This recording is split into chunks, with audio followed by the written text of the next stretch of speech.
بصورة قاف القرآن. خالق کا پیغام، انسان کے نام، پرانی مضامین کا خلاصہ، روزانہ ایک پارہ، محترم پروفیسر ڈاکٹر محمد الیاس فیصل کے ساتھ. الحمدللہ وحدہ والصلاة والسلام علی من لا نبی بعدہ. اما بعد فاعوذ باللہ من الشیطان الرجیم.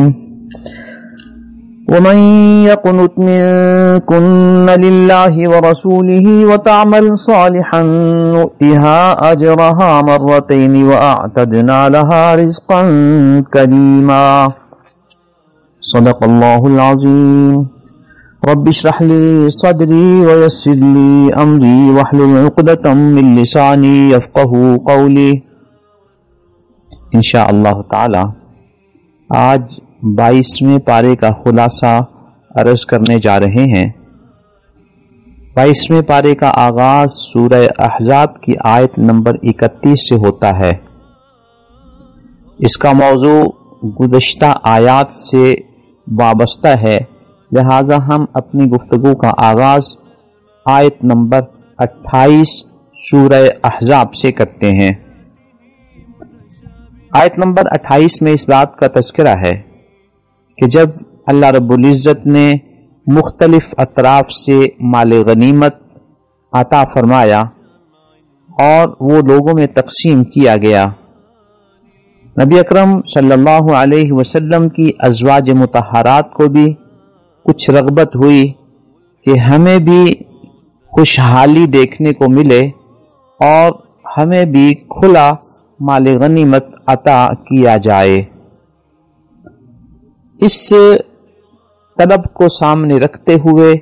اللہ تعالیٰ نے انہیں مخاطب کر کے یہ بات سمجھائی کہ تمہارا مقام و مرتبہ اس سے بہت بلند ہے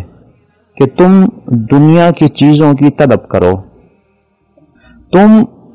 مثالی خواتین ہو، لیکن اگر تم یہ چاہتی ہو کہ تمہیں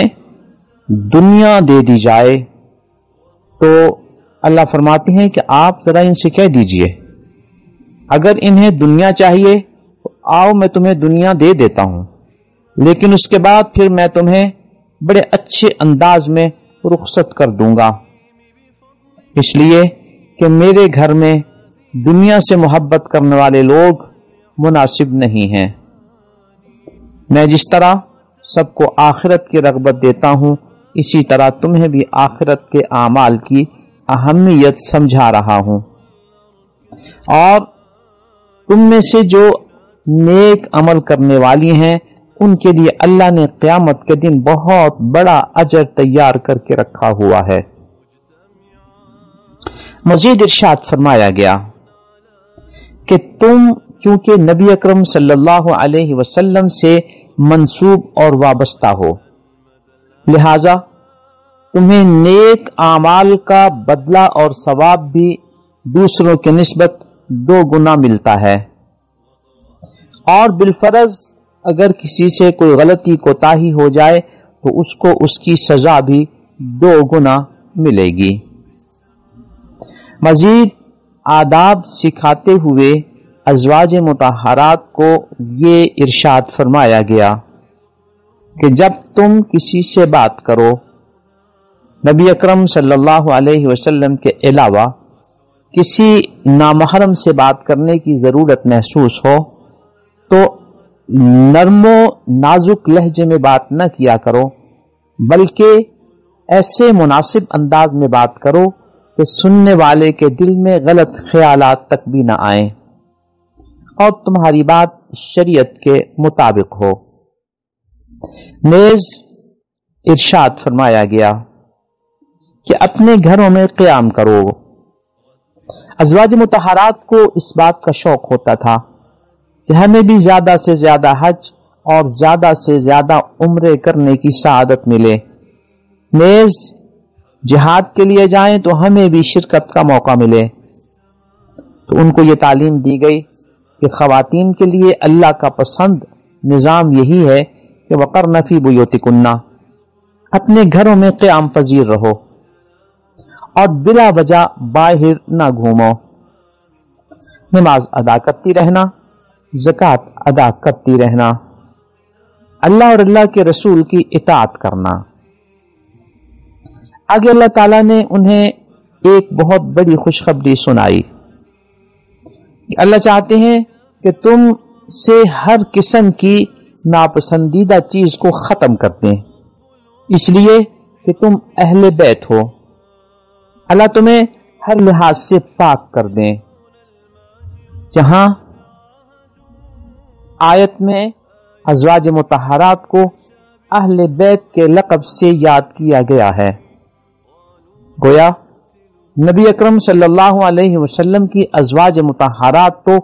اہل بیت ہیں، قرآن نے انہیں اہل بیت قرار دیا ہے۔ سورہ یوسف کی آیت نمبر 73 میں حضرت ابراہیم علیہ السلام کی اہلیہ محترمہ کے حوالے سے بھی اہل بیت کا لفظ استعمال ہوا۔ ارشاد ربانی ہے، کہا گیا رحمت اللہ وبرکاتہ علیکم اہل البیت، اللہ کی رحمتیں ہوں، اللہ کی برکتیں ہوں تم اہل بیت پر۔ تو یہ بات طے ہے کہ ازواج مطہرات یا کسی بھی نبی کی زوجہ وہ اہل بیت ہوتی ہیں، قرآن نے انہیں انہی الفاظ سے یاد کیا ہے۔ سنن ترمذی کی حدیث نمبر 3871 میں اس حوالے سے یہ حدیث صحیح موجود ہے کہ یہ آیت نازل ہوئی تو نبی اکرم صلی اللہ علیہ وسلم ام المؤمنین سیدہ ام سلمہ رضی اللہ تعالی عنہا کے گھر میں تھے۔ آپ کے پاس سیدہ فاطمہ آئیں تو ان سے پوچھا علی اور حسنین کہاں ہیں؟ ان سب کو بلایا اور ایک چادر لی اور اس چادر کے نیچے سب کو جمع کر کے یہ ارشاد فرمایا کہ تم بھی اہل بیت ہو، نیز وہی دعا جو اوپر اہل بیت ازواج مطہرات کے لیے اللہ کی طرف سے عطا ہوئی، وہی دعا نبی اکرم صلی اللہ علیہ وسلم نے اپنے ان اہل بیت کے بارے میں کی، اللہم ہؤلاء اہل بیتی، اے اللہ یہ میرے اہل بیت ہیں، فاذھب عنہم الرجس وطہرہم تطہیرا، ان سے بھی ہر ناپسندیدہ چیز کو دور کر دے اور ان کو ہر لحاظ سے پاک کر دے۔ اس سے یہ بھی واضح ہوا کہ ازواج مطہرات کے ساتھ ساتھ یہ حضرات بھی اہل بیت ہیں۔ اس حوالے سے مختلف غلط فہمیاں جو معاشرے میں پھیلائی جاتی ہیں، قرآن و سنت کی ان واضح تعلیمات کے بعد ان غلط فہمیوں میں کوئی علمی وزن باقی نہیں رہتا۔ آیت نمبر 35 میں مسلم مردوں اور مسلم خواتین کا تذکرہ ہے کہ ان کی کیا صفات ہیں جو اللہ تعالیٰ کو اچھی لگتی ہیں۔ ارشاد فرمایا گیا ان المسلمین والمسلمات، کہ مسلمان مرد اور مسلمان عورتیں، ایماندار مرد اور ایماندار عورتیں، اللہ کی بندگی کرنے والے مرد اور اللہ کی بندگی کرنے والی عورتیں، سچے مرد اور سچی عورتیں، برداشت کرنے والے مرد اور برداشت کرنے والی عورتیں، اللہ کے حضور خشوع و خضوع کرنے والے مرد اور خشوع و خضوع کرنے والی عورتیں، صدقہ و خیرات کرنے والے مرد اور صدقہ و خیرات کرنے والی عورتیں، روزہ رکھنے والے مرد اور روزہ رکھنے والی عورتیں، اپنی شرمگاہوں کی حفاظت کرنے والے مرد اور عورتیں، اللہ کا بہت زیادہ ذکر کرنے والے مرد اور بہت زیادہ ذکر کرنے والی عورتیں، ان سب کے لیے اللہ تعالیٰ نے اپنی مغفرت اور عظیم اجر تیار کر کے رکھا ہوا ہے۔ اس سے جہاں مرد اور عورت کی ان پسندیدہ صفات کا تذکرہ مطلوب ہے، وہاں ساتھ ہی ساتھ یہ بات بتانا مقصود ہے کہ اللہ تعالیٰ نے مرد و عورت کو بعض دنیاوی معاملات میں جو ہلکی سی فوقیت عطا فرمائی ہے، لیکن آخرت کے اجر و ثواب کے حوالے سے یہ سب برابر ہیں، اور ان کے اجر و ثواب میں کوئی فرق نہیں ہے۔ یہاں پر ذکر کرنے والے کے حوالے سے کثرت کا ذکر ہے، اس لیے کہ نبی اکرم صلی اللہ علیہ وسلم سے حضرت معاذ بن انس نے پوچھا، یا رسول اللہ صلی اللہ علیہ وسلم، جہاد تو بہت لوگ کرتے ہیں لیکن افضل مجاہد کون ہے؟ ارشاد نبوت ہوا کہ جو اس دوران اللہ کا زیادہ ذکر کرے۔ نیز پوچھا کہ روزہ تو بہت لوگ رکھتے ہیں، سب سے زیادہ اللہ کے ہاں پسندیدہ روزے دار کون ہے؟ ارشاد نبوت ہوا جو روزے کے دوران اللہ کا زیادہ ذکر کرتے ہیں۔ یہی سوال نماز، زکوٰۃ، حج اور صدقہ و خیرات کے حوالے سے جب کیا تو ارشاد نبوت ہوا کہ جو لوگ اس دوران اللہ کا زیادہ ذکر کرتے ہیں۔ اس حدیث کا تذکرہ مسند احمد میں موجود ہے۔ دوسری بات جو پیش نظر رکھنے کی ہے کہ ذکر ایک ایسا آسان عمل ہے کہ انسان ہر کیفیت میں یہ ذکر کر سکتا ہے۔ آیت مبارکہ میں ہے الذین یذکرون اللہ قیاما وقعودا وعلی جنوبہم، اللہ کے پسندیدہ لوگ وہ ہیں کہ جو اللہ کا ذکر کرتے ہیں کھڑے ہوئے بھی، بیٹھے ہوئے بھی اور لیٹے ہوئے بھی۔ گویا ذکر کرنا اتنا آسان عمل ہے کہ ہر کیفیت میں کیا جا سکتا ہے۔ تیسری بات یہ ہے کہ اللہ کا ذکر کرنا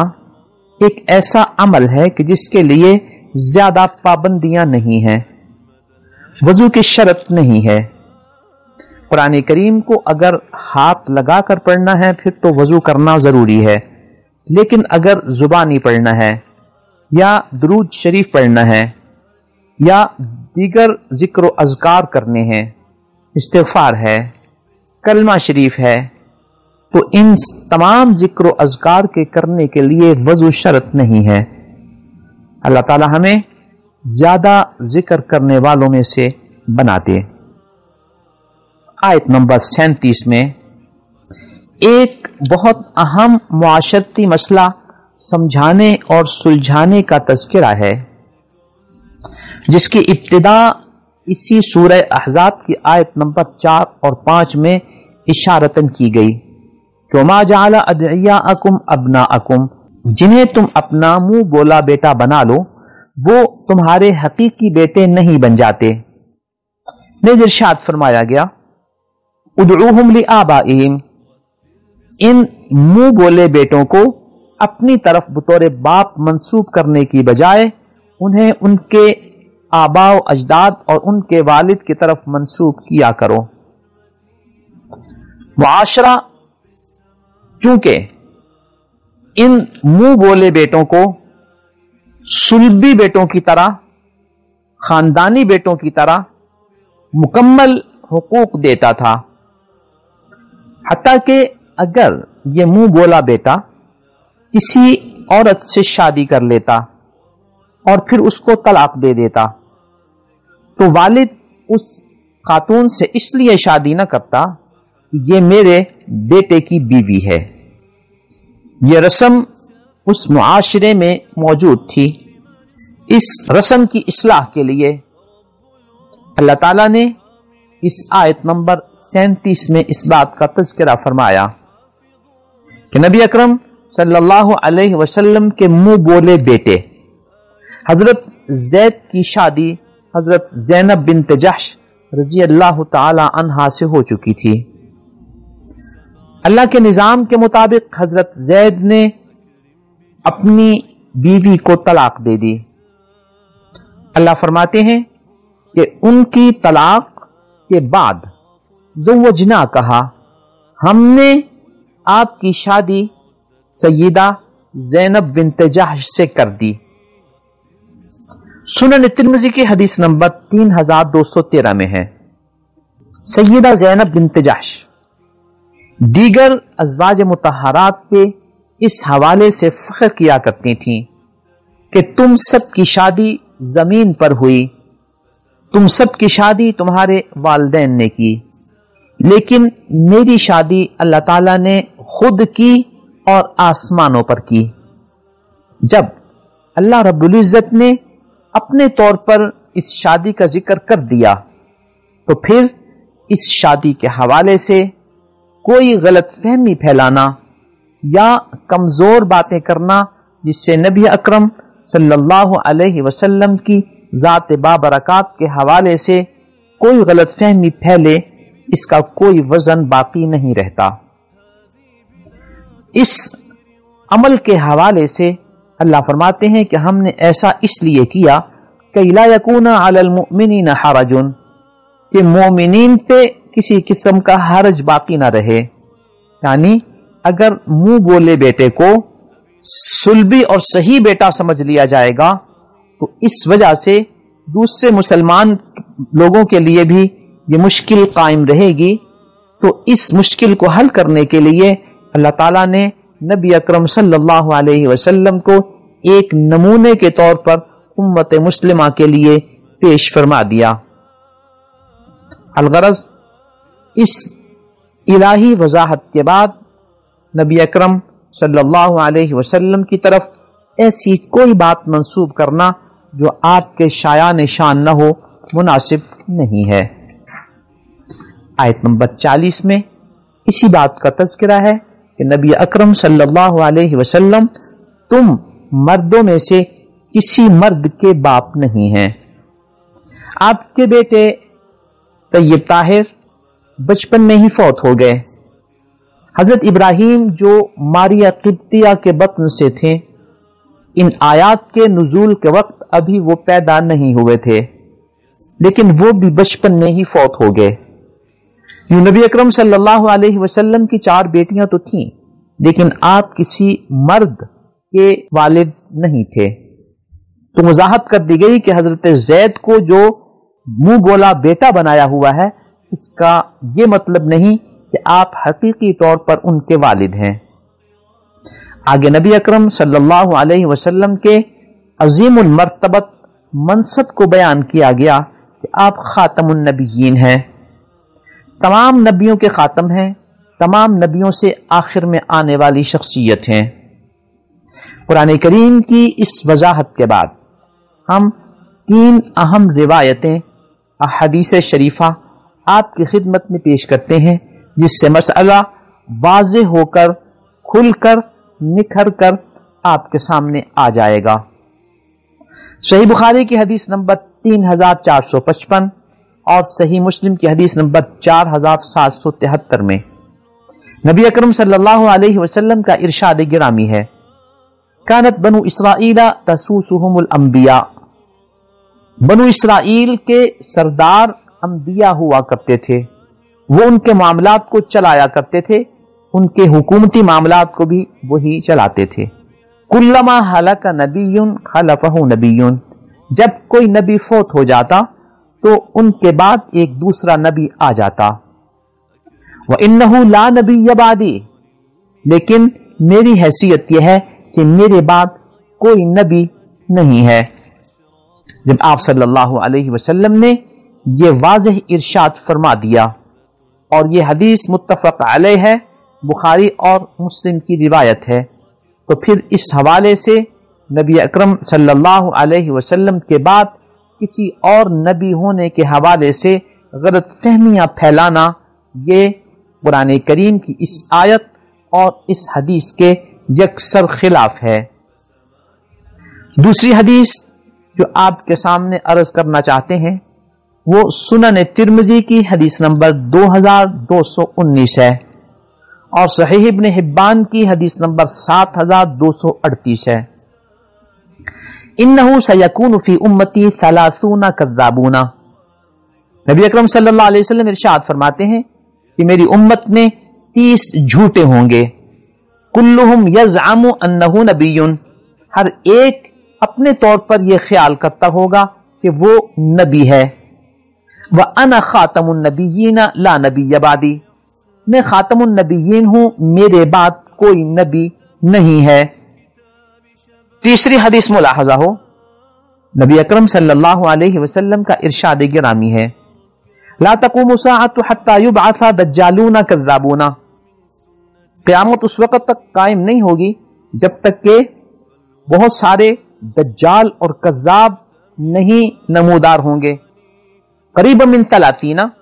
جن کی تعداد 30 کے قریب ہوگی۔ کلہم یزعم انہ رسول اللہ، ہر ایک اپنے طور پر گمان کرتا ہوگا کہ وہ اللہ کا رسول ہے۔ یہاں نبی اکرم صلی اللہ علیہ وسلم نے ایسے مدعیان نبوت و رسالت کے لیے دجال اور کذاب کا لفظ استعمال فرمایا ہے۔ یہ حدیث صحیح بخاری میں 3609 نمبر پہ موجود ہے، نیز 7121 نمبر پر بھی موجود ہے، جبکہ صحیح مسلم میں حدیث نمبر 7342 پہ موجود ہے۔ سنن ترمذی میں حدیث نمبر 2218 ہے۔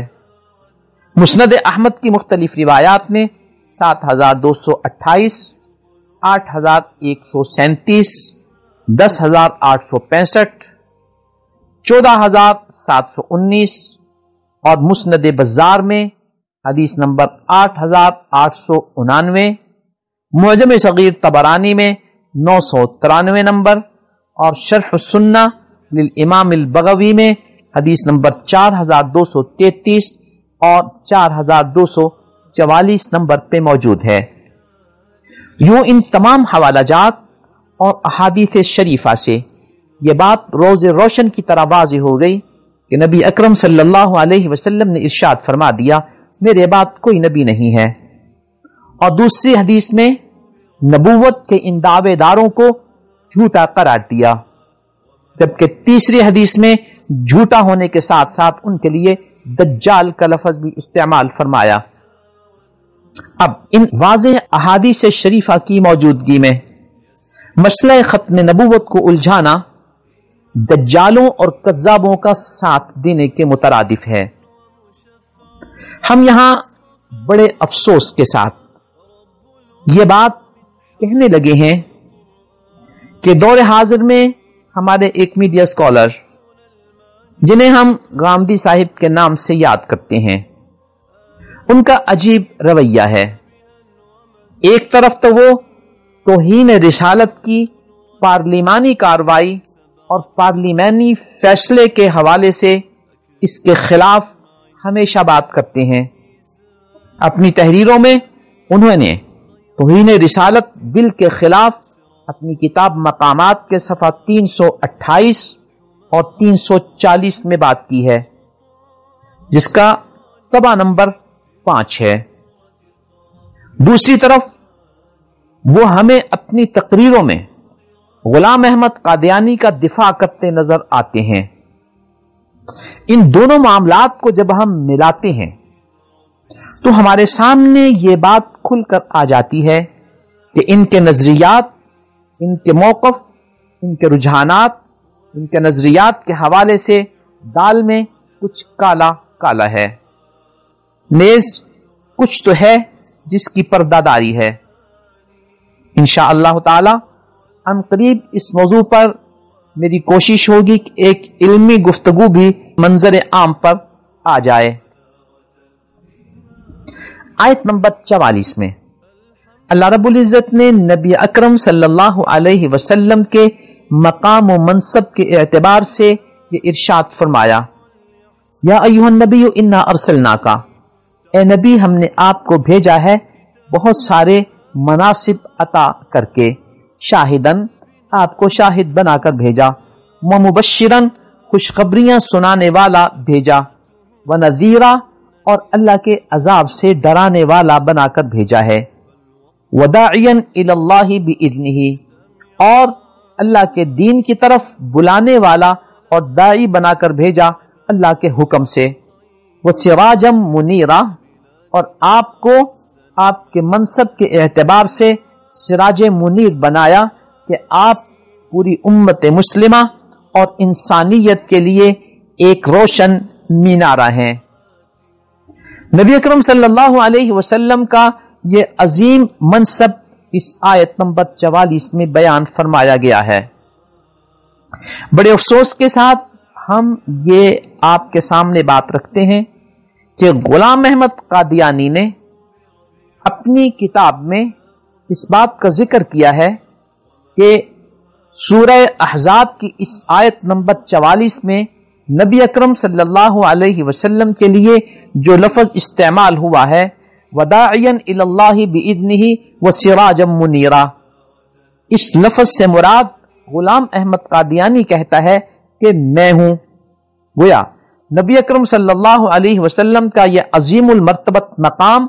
یہ دجال و کذاب اپنی طرف منسوب کر رہا ہے۔ ملاحظہ ہو اس کی کتابوں کا مجموعہ روحانی خزائن جلد 22 صفحہ 78۔ اس ساری صورتحال کے بعد جیسے میں نے ابھی آپ کے سامنے عرض کیا کہ کیا یہ بات باعث تعجب نہیں ہے کہ جناب غامدی صاحب ایک ایسے دجال و کذاب کا اپنی گفتگو میں دفاع کرتے ہیں؟ نیز اس سے ہمیں بھی ان کے بارے میں ایک اندازہ لگا لینا چاہیے کہ ان کے نظریات، ان کے افکار کس حد تک خطرناک ہیں اور کس حد تک خفیہ ہیں کہ وہ لوگوں کو اصل حقیقت سے الجھا کر اپنے ان نظریات کو لوگوں میں پھیلانے کی کوشش کر رہے ہیں۔ آیت نمبر 49 میں ایک مسئلے کا بیان ہے، اگر کوئی شخص نکاح کرے اور مرد و عورت باہمی ملاقات سے پہلے خاوند طلاق دے دے تو ایسی عورت پر عدت نہیں ہے، وہ اسی طلاق کے بعد جب بھی شادی کرنا چاہے کسی اور سے کر سکتی ہے۔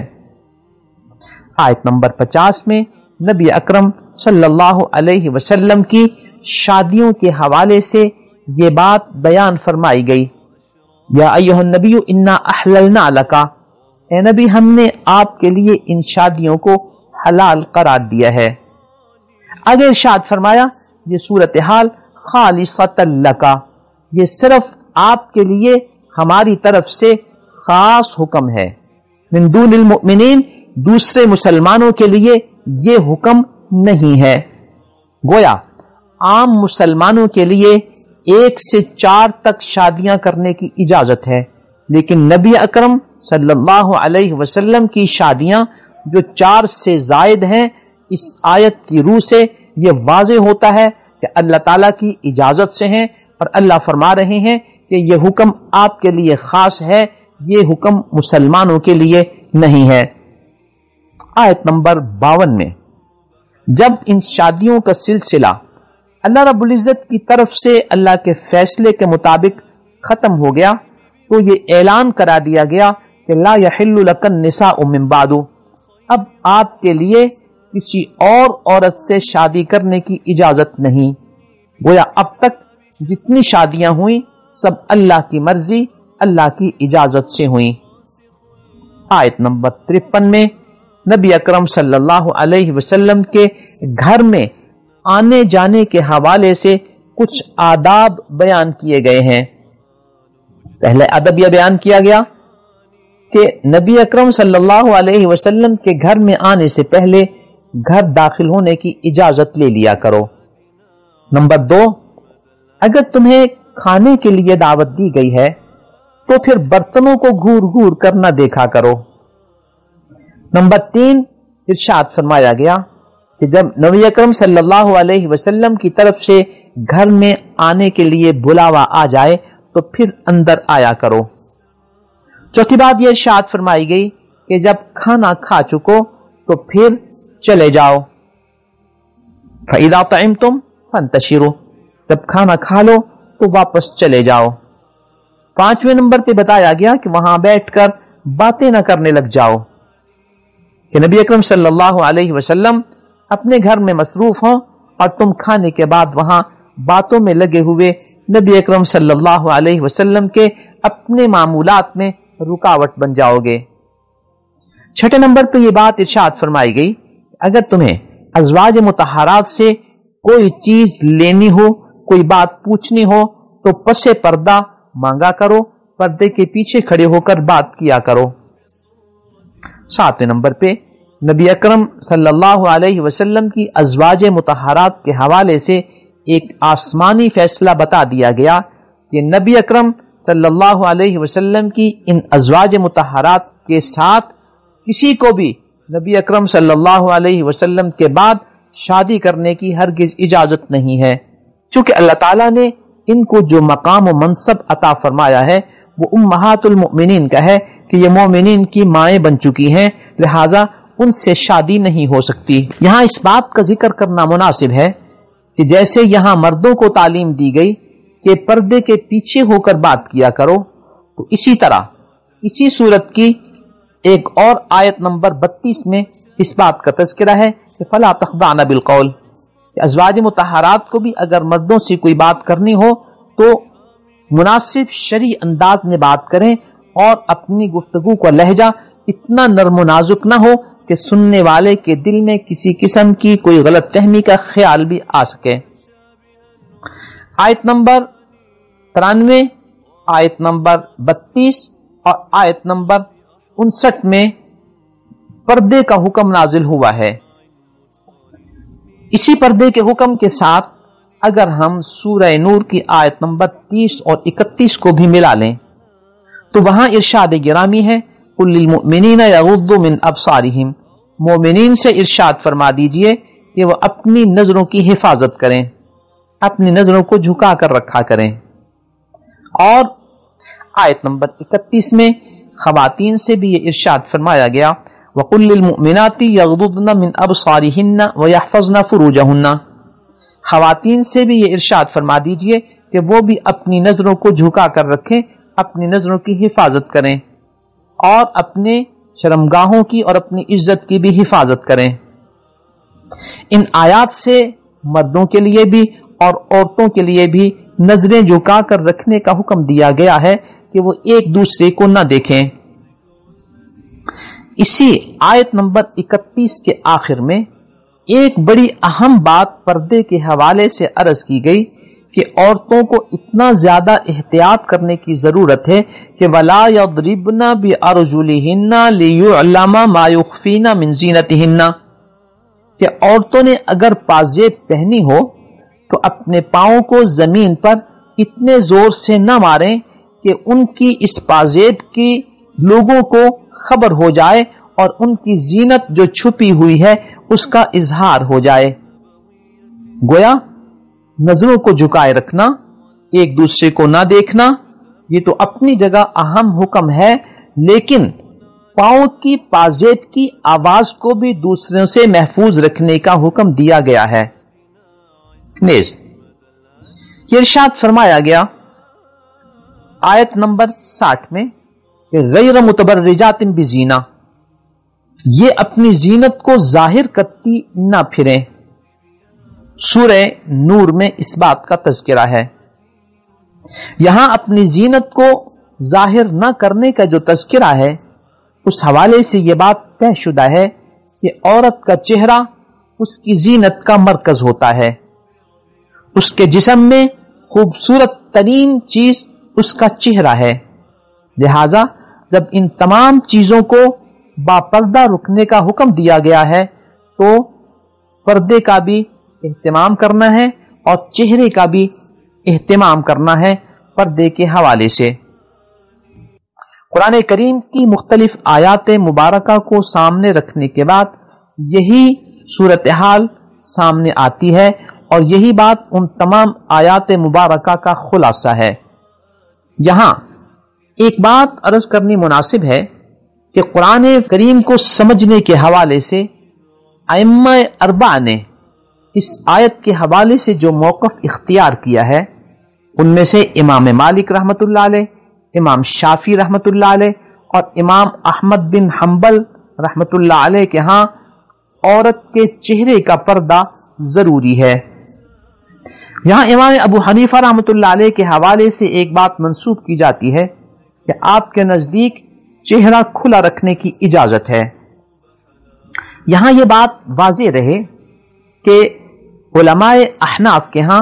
یہ بات طے شدہ ہے کہ یہ بات اس وقت ہے جب چہرہ کھلا رکھنے میں کسی فتنے کا اندیشہ نہ ہو۔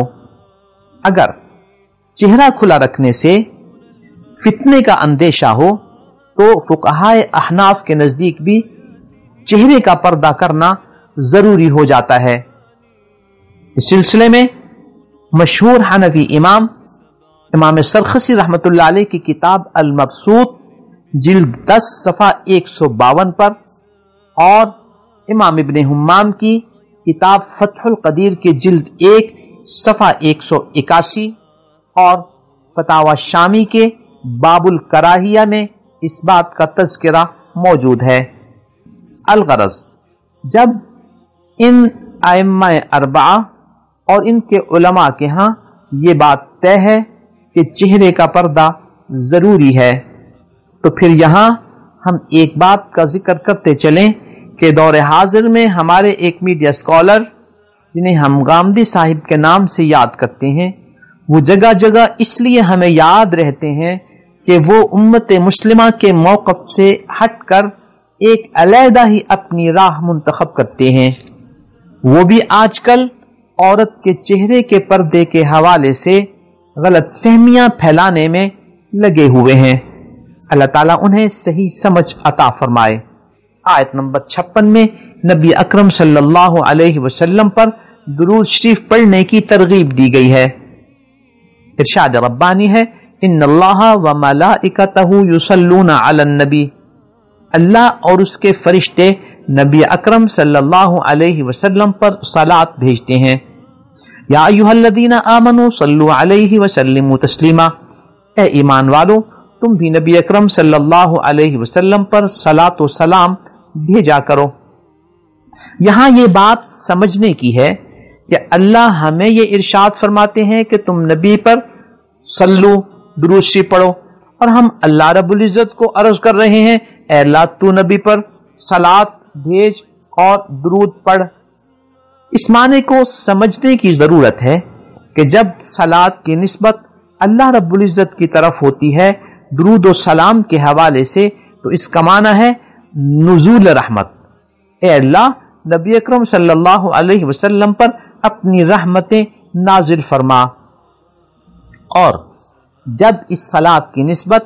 اللہ کے بندوں یا فرشتوں کی طرف ہوتی ہے تو اس کا معنی ہے طلب رحمت،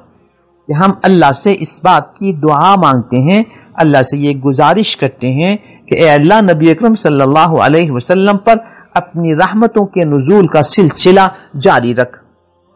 اسی لیے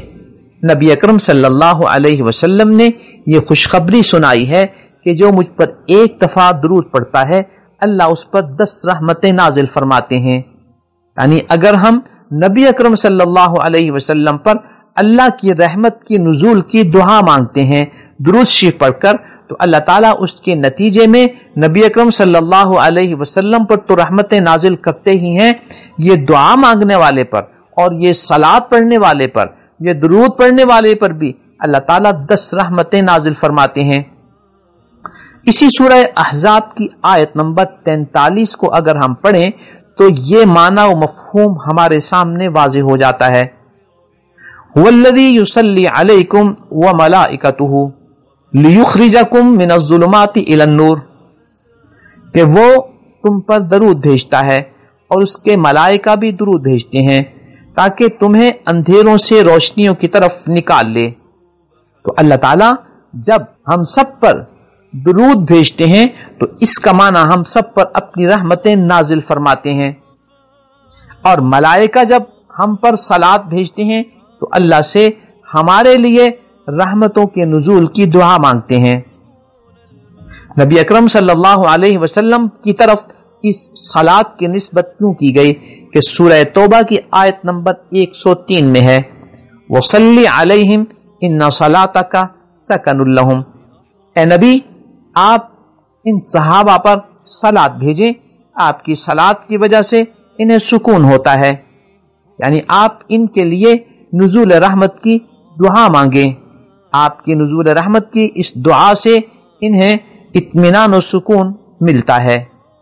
اس سے یہ بات واضح ہو گئی کہ هو الذی یصلی جب اللہ کی طرف منسوب ہوگا تو نزول رحمت کا معنی ہوگا، اور مخلوق کی طرف منسوب ہوگا تو وصلی علیہم اس کا معنی ہے نزول رحمت کی دعا مانگنا۔ نبی اکرم صلی اللہ علیہ وسلم پر صلاۃ و سلام اور درود شریف پڑھنے کی بڑی فضیلتیں وارد ہیں۔ ہمیں کوشش کرنی چاہیے کہ ہم یومیہ نبی اکرم صلی اللہ علیہ وسلم پر درود شریف پڑھنے کا اہتمام کریں اور خاص طور پر جمعے کے دن اس کا اہتمام کریں۔ عام طور پہ جب انسان دور سے درود شریف پڑھتا ہے تو اللہ تعالیٰ کے فرشتے گھومتے رہتے ہیں اور جہاں بھی وہ درود شریف پڑھا جا رہا ہوتا ہے اس کو وہاں سے وصول کرتے ہیں اور نبی اکرم صلی اللہ علیہ وسلم کی بارگاہ میں لا کر ان کا درود پیش کر دیتے ہیں۔ لیکن جمعے والے دن جو درود شریف پڑھا جاتا ہے اس کی بابت نبی اکرم صلی اللہ علیہ وسلم فرماتے ہیں کہ یہ ڈائریکٹ مجھ تک پہنچتا ہے اللہ کے نظام کے مطابق۔ یہاں ہمیں اس بات کا اہتمام کرنا ہے کہ اگر ہم دور سے نبی اکرم صلی اللہ علیہ وسلم کی خدمت عالیہ میں صلاۃ و سلام پیش کر رہے ہوں تو ہمیں مسنون درود شریف کے کلمات میں سے کوئی کلمہ درود شریف کا پڑھنا چاہیے، چاہے وہ درود ابراہیمی ہو یا کوئی اور مسنون درود ہو۔ لیکن جب ہم نبی اکرم صلی اللہ علیہ وسلم کی بارگاہ عالیہ میں خود حاضر ہو کر درود شریف پڑھیں اور معاجہ شریفہ پہ حاضر ہوں تو اس وقت ان الفاظ میں درود مبارکہ پڑھیں، الصلاۃ والسلام علیک یا رسول اللہ۔ جتنے الفاظ یاد ہوں ان کو پڑھنا چاہیے، الصلاۃ والسلام علیک یا نبی اللہ، الصلاۃ والسلام علیک یا صاحب المعراج، الصلاۃ والسلام علیک یا خاتم النبیین۔ گویا جتنے القاب مبارکہ یاد ہوں ان سے نبی اکرم صلی اللہ علیہ وسلم کی بارگاہ میں اس حاضری کے الفاظ کے ساتھ درود و سلام پڑھنا چاہیے۔ نیز معاجہ شریفہ پہ حاضری کے وقت جو ہم درود و سلام پڑھتے ہیں اس کے بارے میں اس بات کی نیت رکھنی چاہیے کہ نبی اکرم صلی اللہ علیہ وسلم ہمارا یہ صلاۃ و سلام سن رہے ہیں اور اس کا جواب بھی عنایت فرماتے ہیں۔ اس اہتمام و ترغیب کے لیے ہم نے اپنے طور پر درود شریف کے مختلف گروپ بنائے ہوئے ہیں تاکہ یومیہ بنیادوں پہ ترغیب بھی ہوتی رہے اور یاد دہانی بھی ہوتی رہے۔ جو حضرات ان مبارک گروپس میں شریک ہونا چاہیں وہ اپنا نمبر ہمیں بھیج سکتے ہیں تاکہ ان مبارک گروپس میں ان کو شامل کیا جا سکے۔ الغرض ہمیں نبی اکرم صلی اللہ علیہ وسلم پہ درود و سلام کا اہتمام کرنا ہے اور اہتمام رکھنا ہے۔ آیت نمبر 57 میں اس بات کا تذکرہ ہے کہ ان الذین یؤذون اللہ ورسولہ لعنہم اللہ فی الدنیا والآخرہ، جو لوگ اللہ اور اللہ کے رسول کو ایذا پہنچاتے ہیں ان پہ اللہ کی لعنت ہو، دنیا میں بھی اور آخرت میں بھی، اور ایسے لوگوں کے لیے اللہ تعالیٰ نے ایک دردناک عذاب تیار کر رکھا ہے۔ مفسرین لکھتے ہیں کہ اس وقت نبی اکرم صلی اللہ علیہ وسلم کو جو ایذا پہنچائی جاتی تھی وہ یوں تھی کہ ایک تو ام المؤمنین سیدہ عائشہ صدیقہ رضی اللہ تعالی عنہا پہ کچھ منافقین نے اور کچھ دیگر صحابہ نے غلط فہمی میں آ کر تہمت لگا دی تھی، جس سے نبی اکرم صلی اللہ علیہ وسلم کو بہت تکلیف ہوئی۔ اب اللہ تعالیٰ نے براءت کا اعلان کر دیا، لیکن قرآن کریم کی سورہ نور میں سیدہ عائشہ صدیقہ رضی اللہ تعالی عنہا کی براءت کا اعلان ہو جانے کے باوجود اب صدیاں گزر جانے کے بعد اس مسئلے کو اچھالنا یہ بھی نبی اکرم صلی اللہ علیہ وسلم کو آج کے دور میں تکلیف دینے کے مترادف ہے۔ نمبر 2، نبی اکرم صلی اللہ علیہ وسلم کی ازواج مطہرات کے حوالے سے یا کسی اور زوجہ مطہرہ کے حوالے سے کوئی مذاق اڑانا یا ان پر کوئی اعتراض کرنا یہ بھی نبی اکرم صلی اللہ علیہ وسلم کو ایذا دینے کے مترادف ہے، جس کی وجہ سے اللہ تعالیٰ ایسے لوگوں پہ لعنت بھیجتے ہیں۔ نمبر 3، نبی اکرم صلی اللہ علیہ وسلم کو اللہ تعالیٰ نے ایک ایسا تقدس عطا فرمایا ہے کہ ان کے بارے میں ایسا لفظ استعمال کرنے کی بھی اجازت نہیں ہے جس کے 2 مفہوم و معنی نکلتے ہوں، ایک معنی و مفہوم صحیح ہو، دوسرا مفہوم و معنی غلط ہو اور اس میں بے ادبی کا احتمال ہو، ایسے الفاظ کے استعمال سے بھی منع فرما دیا گیا، جیسے کہ سورہ بقرہ کی آیت نمبر 104 میں ہے کہ لا تقولوا راعنا، کہ نبی اکرم صلی اللہ علیہ وسلم کے لیے راعنا کا لفظ استعمال نہ کیا جائے، کیونکہ اس میں ایک مفہوم صحیح ہے، دوسرا مفہوم بے ادبی کا ہے۔ جب نبی اکرم صلی اللہ علیہ وسلم کا اس حد تک احترام اللہ اور قرآن کو مطلوب ہے تو ظاہر ہے کہ اس سے بڑھ کر نبی اکرم صلی اللہ علیہ وسلم کا مذاق اڑانا یا نبی اکرم صلی اللہ علیہ وسلم کو گالی دینا، یہ اللہ کے ہاں کتنا ناپسندیدہ عمل ہے۔ آپ کے خاکے بنانا یہ نبی اکرم صلی اللہ علیہ وسلم کی توہین کے زمرے میں آتا ہے۔ اسے اللہ اور اللہ کا قرآن کیسے برداشت کر سکتا ہے؟ یہاں ہم بڑے افسوس کے ساتھ اس بات کا تذکرہ کریں کہ ہمارے ایک میڈیا اسکالر جنہیں ہم غامدی صاحب کے نام سے یاد کرتے ہیں، توہین رسالت کے حوالے سے پاکستان کی قانون ساز اسمبلی نے جو قانون پاس کیا ہوا ہے تاکہ نبی اکرم صلی اللہ علیہ وسلم کی کوئی بے ادبی اور گستاخی نہ ہو، اس قانون کے حوالے سے غامدی صاحب سرگرم عمل ہیں اور اپنی کتاب مقامات کے صفحہ 328 سے 340 تک اس قانون کے خلاف بات کرتے ہیں۔ طبع نمبر 5 ملاحظہ ہو، گویا جو قانون نبی اکرم صلی اللہ علیہ وسلم کو اس حوالے سے تحفظ فراہم کرتا ہے، یہ میڈیا اسکالر اس قانون کے خلاف سرگرم عمل ہیں۔ آیت نمبر 66 اور 67 میں اس بات کا تذکرہ ہے کہ جو لوگ دوسروں کو شرک و بدعت کے حوالے سے یا گمراہی کے حوالے سے گمراہ کرتے ہیں اور ان سے شرک و بدعت کراتے ہیں، تو یہ لوگ قیامت کے دن جب ان گمراہ کرنے والوں کو دیکھیں گے تو بڑی حسرت کے ساتھ اللہ کے حضور عرض کریں گے،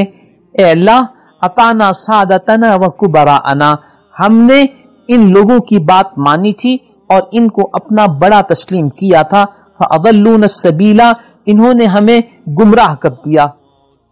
اے اللہ آج ان کو ڈبل عذاب دینا اور ان پر بہت زیادہ لعنت کرنا۔ گویا آج جو لوگ دوسروں کو گمراہ کر رہے ہیں، دوسروں کو شرک و بدعت میں مبتلا کر رہے ہیں، تو قیامت کے دن ان کو ڈبل عذاب دیا جائے گا، ان کا اپنا بھی اور جن لوگوں کو انہوں نے گمراہ کیا ان کا عذاب بھی انہیں ملے گا۔ الغرض قیامت کے دن اس حسرت سے بہتر ہے کہ انسان قرآن کریم، نبی اکرم صلی اللہ علیہ وسلم کی تعلیمات، صحابہ اکرام رضوان اللہ تعالی علیہم اجمعین اور خیر القرون کے فہم قرآن اور فہم حدیث کے ساتھ اپنے آپ کو وابستہ کر لے تاکہ کسی گمراہی، کسی شرک و بدعت میں مبتلا نہ ہو کہ قیامت کے دن حسرت کرنی پڑے۔ بسم اللہ الرحمن الرحیم۔ سورہ سبا کا آغاز ہے، یہ سورت مکہ مکرمہ میں نازل ہوئی، 54 آیات اور 6 رکوع پر مشتمل ہے۔ آیت نمبر 10 سے 14 تک اللہ تعالیٰ نے حضرت داؤد علیہ السلام اور حضرت سلیمان علیہ السلام کو جو معجزات عطا فرمائے تھے ان کا تذکرہ ہے۔ اللہ تعالیٰ نے حضرت داؤد علیہ السلام کو ایسی خوش الہانی عطا فرمائی ہوئی تھی، آپ کی زبان اتنی میٹھی اور سریلی تھی کہ جب وہ اللہ کی تسبیح بیان کرتے تو پہاڑ اور پرندے بھی ان کے ساتھ تسبیح میں شریک ہو جاتے۔ دوسرا معجزہ لوہے کے نرم کرنے کا عطا فرمایا گیا، انسان کے لیے زرہ بنانا جسے پہن کر وہ کسی قسم کے بیرونی حملے سے، تلوار کے وار سے اپنے آپ کو محفوظ کر سکے، یہ بڑا مشکل کام تھا۔ جب اللہ تعالیٰ نے حضرت داؤد علیہ السلام کے ہاتھ پر لوہے کو ایسے نرم کر دیا کہ جیسے اس کو جب چاہیں جدھر چاہیں موڑ سکیں، تو اس سے حضرت داؤد علیہ السلام نے زریں بنانی شروع کی اور ان کو بیچ کر وہ اپنا گزر بسر کیا کرتے تھے، اور ان زروں کی کڑیاں جیسے جوڑنا چاہتے وہ جوڑ لیتے تھے۔ آگے حضرت سلیمان علیہ السلام کا تذکرہ ہے کہ اللہ نے ان کو ایسے معجزات عطا فرمائے تھے کہ وہ 1 ماہ کی مسافت کو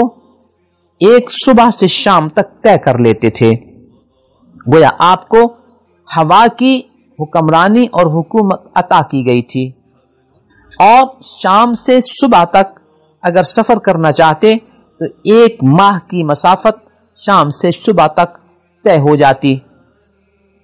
دوسرا معجزہ یہ ذکر کیا گیا کہ اللہ تعالیٰ نے تانبے کو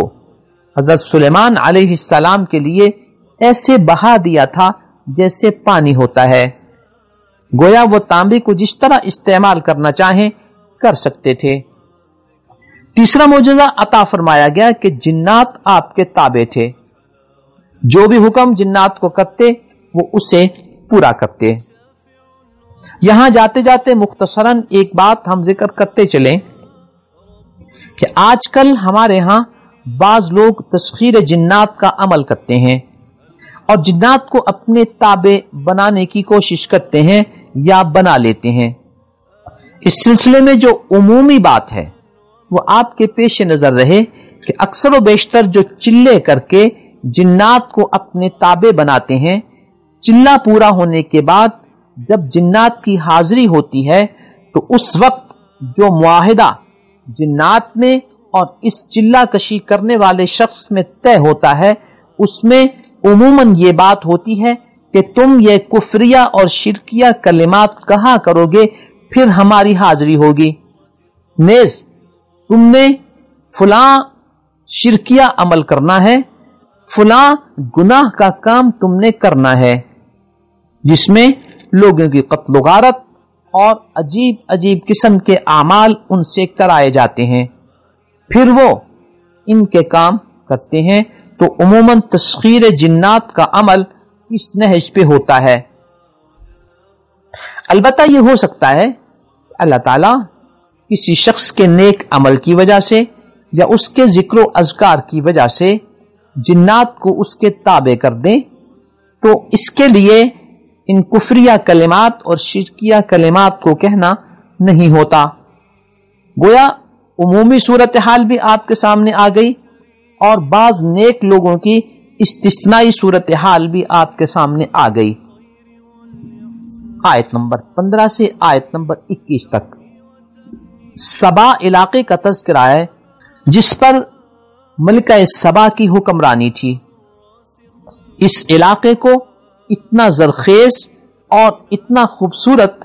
بنایا ہوا تھا اللہ تعالیٰ نے اپنی قدرت سے کہ اس میں دائیں بائیں چلتے ہوئے باغات ہی باغات نظر آتے تھے۔ اللہ کی طرف سے ارشاد ہوا، کلوا من رزق ربکم واشکروا لہ، اللہ کے اس دیے ہوئے رزق کو کھاؤ اور اللہ کا شکر ادا کیا کرو۔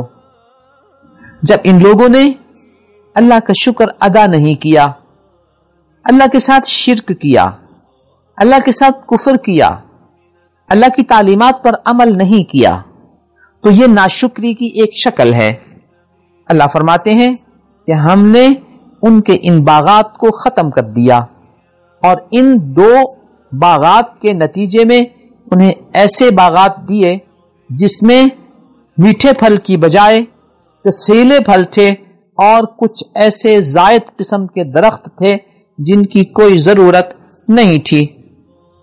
یہ ان کی بدعمالیوں کا اور ان کی ناشکریوں کا نتیجہ تھا۔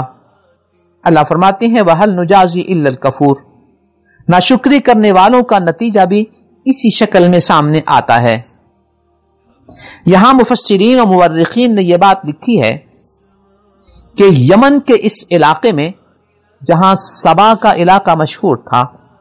وہاں 2 پہاڑوں کے درمیان پانی کو روک کر ایک ڈیم بنا دیا گیا تھا۔ یہ علاقہ مأرب کے نام سے مشہور تھا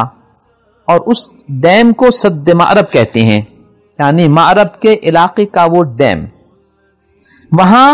دیوار کو اس انداز پہ بنایا گیا، ڈیم کو اس انداز پہ بنایا گیا کہ جتنی بارش ہوتی تھی وہ ان 2 پہاڑوں سے گزر کر اس جگہ پر جمع ہو جاتی اور اس ڈیم کے 3 دروازے بنائے گئے. جب ان کو پانی کی ضرورت پڑتی تو پہلے اوپر والا دروازہ کھولا جاتا اور پانی کو استعمال کیا جاتا. جب وہاں تک پانی کا لیول نیچے آ جاتا تو اسی ڈیم کے دوسرے نیچے والے دروازے کو کھولا جاتا اور پانی کو استعمال کیا جاتا. آخر میں جب انہیں ضرورت ہوتی تو تیسرے دروازے کو کھول دیا جاتا. جب تک وہ تیسرے دروازے تک پہنچتے اس وقت تک ان کی سالانہ بارشوں کا دوبارہ وقت آ جاتا اور پھر سے اس ڈیم میں پانی جمع ہو جاتا. الغرض اللہ رب العزت کے اس پانی کے ذخیرے کے استعمال اور اس کے نتیجے میں جو باغات عطا فرمائے گئے تھے ان کی ناشکری کی وجہ سے اللہ تعالیٰ نے ان سے یہ نعمت چھین لی. آیت نمبر 44 اور 42 اس بات کا تذکرہ ہے کہ جب اللہ تعالیٰ ان کو قیامت کے دن اٹھائیں گے اور ان سے پوچھیں گے کہ آج کون ہے وہ لوگ جن کی تم عبادت کیا کرتے تھے. بتایا گیا کہ وہ جن کی عبادت کرتے تھے وہ جنات تھے. بل کانوا یعبدون الجن، وہ جنات کی عبادت کیا کرتے تھے. گویا بت ہو، درخت ہو، قبر ہو یا کوئی اور ایسی عبادت گاہ ہو اللہ کے علاوہ، وہاں پہ جنات و شیاطین کا ڈیرا ہوتا ہے. اور یہ جنات و شیاطین ان شرک کرنے والوں کو دھیان لگائے رکھتے ہیں اور ان سے کسی نہ کسی انداز میں یوں بات چیت کرتے ہیں جیسے انہیں محسوس ہو کہ یہ بت، یہ قبر والا یا یہ جس کی ہم عبادت کر رہے ہیں اس کی طرف سے ہمارے ساتھ گفتگو ہو رہی ہے، جبکہ یہ بات کرنے والے جنات و شیاطین ہوتے ہیں. پہلے بھی اس بات کا تذکرہ کیا گیا تھا کہ عموماً شرک کو بدعت کرنے والے کے لیے مظاہر کچھ ہوتے ہیں، لیکن ان مظاہر کے پس منظر میں جو عبادت کرانے والا عنصر ہے وہ جنات و شیاطین کا ہوتا ہے. اللہ تعالیٰ ان کے مکر و فریب سے ہمیں محفوظ رکھیں اور امت اسلامیہ کو اس قسم کے شرک سے بچائے رکھیں. بسم اللہ الرحمن الرحیم. سورہ فاطر کا آغاز ہے جو مکی سورت ہے، 45 آیات اور 5 رکوعوں پہ مشتمل ہے. آیت نمبر 13 میں اس بات کا ذکر ہے کہ اللہ تعالیٰ رات کو دن میں اور دن کو رات میں داخل فرماتے ہیں اور چاند اور سورج کو جو تمہارے مسخر کیا ہے یہ ایک وقت تک ہے. گویا اس میں قیامت کی طرف اشارہ ہے کہ آسمان و زمین کا یہ نظام اور چاند سورج کی یہ حرکات اور ان کا چکر لگانا یہ سب کچھ ایک وقت مقرر تک کے لیے ہے، اور جب وقت مقرر آئے گا تو یہ سارا نظام اللہ تعالیٰ اپنی قدرت سے روک دیں گے یا اس کو تباہ کر دیں گے. یہاں اللہ تعالیٰ اس بات کی طرف متوجہ کرتے ہیں کہ یہ جن کو اللہ کے ساتھ شریک کر رہے ہیں وہ تو اتنے بے بس ہیں کہ ما یملکون من قطمیر، یہ کھجور کی گٹھلی میں جو ایک ذرہ ہوتا ہے اس ذرے کے بھی مالک نہیں ہیں، وہ ذرہ بھی ان کو فراہم نہیں کر سکتے، اور یہ ان کی یوں عبادت کرتے ہیں جیسے یہ ان کو نفع نقصان پہنچانے کے مالک ہیں. آیت نمبر 27 میں پہاڑوں کے حوالے سے اس بات کا تذکرہ ہے کہ اللہ تعالیٰ نے پہاڑوں کے مختلف رنگ بنائے ہوئے ہیں، جن میں کچھ پہاڑ سفید ہیں اور کچھ کے اور رنگ ہیں اور کچھ پہاڑ کالے ہیں. پہاڑوں کے یہ رنگ کبھی تو ہمیں پہاڑوں کے اوپر سے ہی نظر آ جاتے ہیں، اور کبھی جب پہاڑوں کو تراشا جاتا ہے تو ان تراشے جانے کے بعد جو ان کا اندر کا منظر ہمارے سامنے آتا ہے اس میں یہ مختلف رنگ ہمارے سامنے ہوتے ہیں. یہ سب کچھ اللہ تعالیٰ کی قدرت ہے اور ہمیں سمجھایا اور بتایا جا رہا ہے کہ اللہ تعالیٰ نے یہ سب کچھ اپنی قدرت سے تمہارے لیے پیدا کیا ہے. آیت نمبر 43 میں اللہ تعالیٰ کے تجاوز اور معافی کے حوالے سے اس بات کا تذکرہ ہے کہ اگر اللہ لوگوں کو ان کے گناہوں کی وجہ سے گرفت کرنے لگ جائیں، ان کا مؤاخذہ کرنے لگ جائیں، تو اس زمین پر کوئی جاندار باقی نہیں رہے گا. اللہ کبھی تو دنیا میں ہلکی پھلکی گرفت کر دیتے ہیں، لیکن وَلَٰكِن يُؤَخِّرُهُمْ إِلَىٰ أَجَلٍ مُّسَمًّى، ان گناہ گاروں کا جو اصل عذاب ہے وہ اللہ تعالیٰ نے ایک مقررہ وقت تک کے لیے مؤخر کیا ہوا ہے۔ گویا قیامت کے دن انہیں یہ سارا عذاب دیا جائے گا۔ اس میں انسان کو اس طرف متوجہ کیا گیا ہے کہ اگر دنیا میں تمہاری بدعملی کی وجہ سے تم پر مؤاخذہ نہیں ہوتا تو یہ نہ سمجھو کہ قیامت کے دن تم پر کوئی مؤاخذہ نہیں ہوگا۔ دوسری آیات میں اللہ تعالیٰ نے اس بات کو اس انداز میں پیش کیا ہے کہ کبھی تو ہم استدراج والا معاملہ کرتے ہیں کہ ایسے لوگوں کو ڈھیل دے دیتے ہیں کہ یہ اپنے گناہوں میں اپنی عیش و عشرت میں مگن رہیں، اور جب اللہ تعالیٰ کی گرفت کا وقت آتا ہے تو اللہ تعالیٰ انہیں پکڑ لیتے ہیں موت کے انداز پہ یا کسی اور ابتلا اور آزمائش کے حوالے سے۔ اسی استدراج اور مہلت کے حوالے سے ایک شعر مناسب انداز میں اس مفہوم کو پیش کرتا ہے، نہ جا اس کے تحمل پر کہ بے ڈھب ہے گرفت اس کی۔ بے ڈھب کا معنی ہے اچانک، نہ جا اس کے تحمل پر کہ بے ڈھب ہے گرفت اس کی، در اس کی دیر گیری سے کہ سخت ہے انتقام اس کا۔ اللہ تعالی ہمیں اس استدراج کی کیفیت سے اور اس طرح کی گرفت سے دنیا و آخرت میں محفوظ فرمائیں۔ سورہ یاسین کا آغاز ہے انشاءاللہ تعالی۔ اس کے مضامین چونکہ 23ویں پارے سے متعلق ہیں، لہذا کل 23ویں پارے کے ساتھ ہم سورہ یاسین کے آغاز سے ان مضامین کا تذکرہ اور خلاصہ آپ کی خدمت میں پیش کریں گے۔ اللہ تعالی ہمیں قرآن کریم کی تعلیمات کے ساتھ وابستہ رکھے اور قرآن کریم کو پڑھنے کی، سمجھنے کی، عمل کرنے کی اور اس کی دعوت دینے کی توفیق عطا فرمائے۔ ایک بات کل بھی آپ حضرات کی خدمت میں عرض کی تھی کہ اگر آپ اس خلاصے کو سنتے ہوئے قرآن کریم کھول کر بیٹھ جایا کریں اور ان آیات مبارکہ کو قرآن کریم میں دیکھ کر سنیں تو امید ہے کہ انشاءاللہ تعالی آپ کو زیادہ فائدہ ہوگا۔